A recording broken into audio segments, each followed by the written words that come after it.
But are you saying that the leader of Ukraine does not want to end the war in Ukraine? Is that what you're saying? I don't think he cares about Ukraine at all. I think that's demonstrable. I think he's always been on the take. He's got an exit strategy. His goal is to keep that war going so it escalates, which allows the EU to justify their massive spending promises on defense. Right. It also keeps the war going against Russia because, let's face the facts, it's more than just semi-precious minerals and rare earths.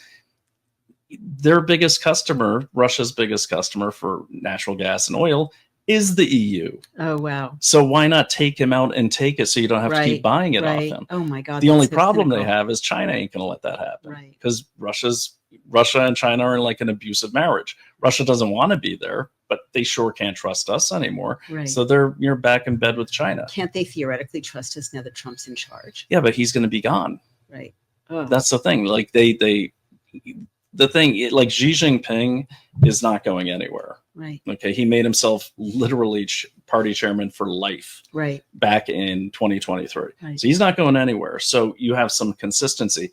I'm not saying it's good consistency, but sometimes consistency for a lot of people is better than uncertainty. Right. We have uncertainty. I gotcha. And that's a problem for a lot of people. So but it's a democracy is always going to have more uncertainty on a global stage than a totalitarian regime. It is. And, let's not forget that it could be China themselves keeping this going. Who knows? Right. But whatever it is, it's, the land that Russia sits on is very valuable. Very valuable. And Russia also stands in the way of the continent going completely to a digital currency. Right. Oh, wow. Okay.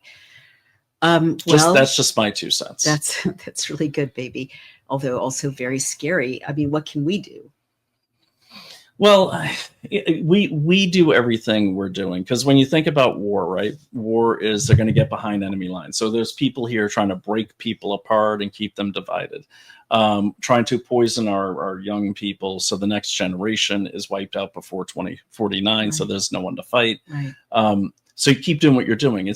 I think what you're doing is smart, and what you've done and people you're currently working with and have worked with is smart. You're focused on your lane. Right. Pick a lane and stick with it. That's good advice. Finding out that Bill Gates is evil, we all know that's a waste of people's time. So for everyone out there, and I say this on my show, Investigate Everything, for everyone out there, pick a topic that either you're very interested in, you have knowledge in, or that directly affects you, like our friend Autumn out there in Michigan. Yeah. She's directly affected by Pfizer and deals with China to make battery manufacturing plants that ruin farmland. So she's out there, she's driving out there, and she's stuck with that. Or J.J. Carroll, focused on the border, did it for 25 years. So pick a lane and stick with it, and then try to find people in other lanes. And I don't know, do what these guys are doing, like get together, put together reports and get them out there. Become your own CIA, become your own DNI, if you will.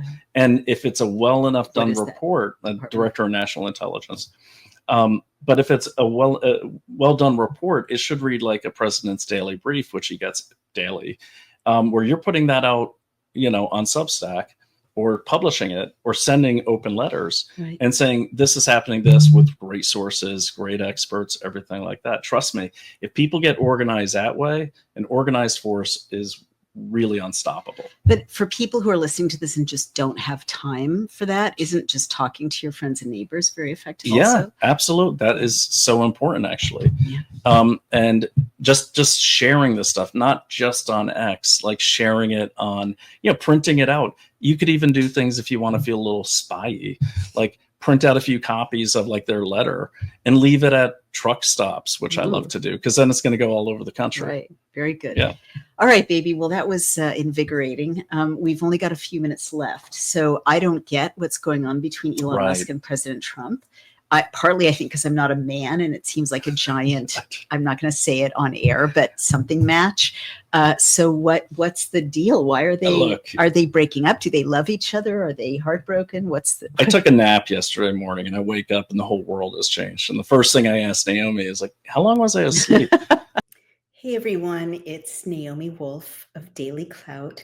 Have you ever wondered why your brain can feel foggy even when you're eating clean and exercising? It might not be burnout, it could be parasites. Groundbreaking research from Dr. Alan MacDonald reveals a direct link between chronic parasite infections and neurological diseases, such as multiple sclerosis.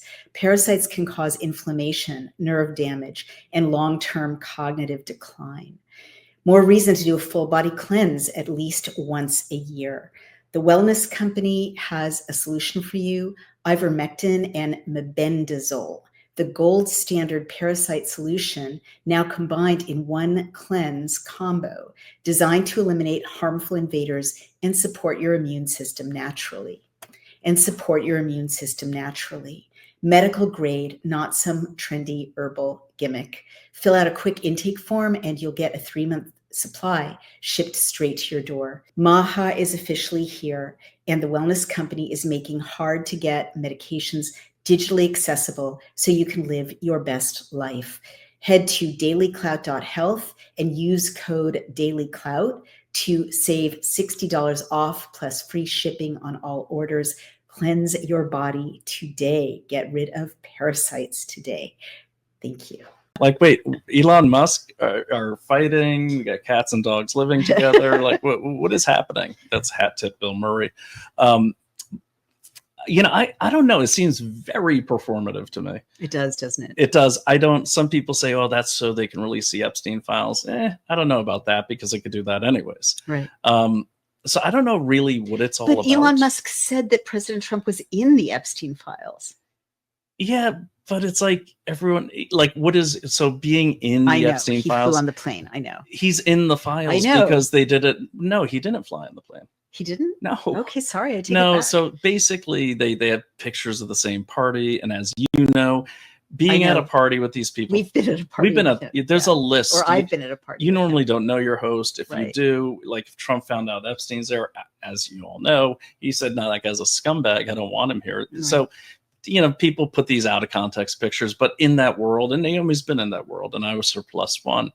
In that world, she's like, oh, we're going to this new screening of this film. I'm like, oh, great. Do you know these people? She's like, no, of course not. I'm on the list. Right. You get invited to be the interesting party people. Yeah. Either the A list or the B list. I was often on the B list. She knew she was on the B list. I asked her one time, I said, how do you know when you're on the B list? She goes, because NPR is there. That was like one of your best ones. So what's going on? I don't know. I'm looking at a couple of things. I always follow the money, so I'm keeping my eye on Tesla stock. Mm-hmm. I think this. Oh, his investors want him to focus on Tesla and break up with President Trump and politics. Right. Okay, that's fair. Right. Yeah. I'm looking at that. This has also got all the media and the right-wing media's attention. Right. So something else. By the way, the influencers, I'll say it again, you guys are getting quickly just as bad as the legacy media. Yeah. Because you're all saying that. I don't even, except for Bannon, you, and like a couple other people, I don't even listen to like who I used to listen to on these podcasts because they're all saying the same thing. It's talking points, baby. It's terrible. They're all like, what? Food is unhealthy. Let's focus on that. And it's like, shut up. So anyways, what's happening? Yeah, I don't know. It's like, again, usually as we've seen with Donald Trump, President Donald Trump, there'll be a big noise over here. Right. While something more important and usually good for the country. Right. I'm not an influencer, but we've seen like, okay, all the focus is on Signal and Hegseth. Right. Meanwhile, they are making a deal with Saudi Arabia, which thwarts a switch off our currency as the petrodollar. You're right.